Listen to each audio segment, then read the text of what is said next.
তিন ধরনের রোজাদার থাকবে। একদল শুধু উপোস থাকবে, রোজা হবে না। শুধু কি থাকবে? যে উপোস, রোজা হবে না। না না না না, হবে না। তারা কারা? যারা রোজাও রাখবে, মিথ্যাও বলবে, রোজাও রাখবে, গীবতও করবে, রোজাও রাখবে, লাখে 10,000 খাবে। খবরদার, তোমার সেহেরি আর ইফতার নাটক।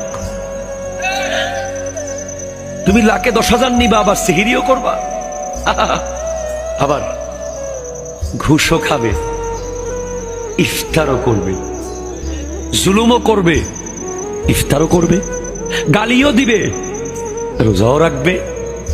এদের রোজা হবে না। রোজা কি? রোজা হলো চোখের রোজা। চোখ দিয়ে অশ্লীল দৃশ্য না দেখার নাম রোজা। কান দিয়ে গীবত গালি না শোনার নাম রোজা। মুখ দিয়ে গীবত না করা আর গালি না দেওয়ার নাম রোজা। হাত দিয়ে ইসলাম বিরোধী কিছু না ধরার নাম রোজা। পা দিয়ে ইসলাম বিরোধী জায়গায় না যাওয়ার নাম। তারপরে সেহেরি আর ইফতার। না হলে সেহেরি আর ইফতার না, এটা হলো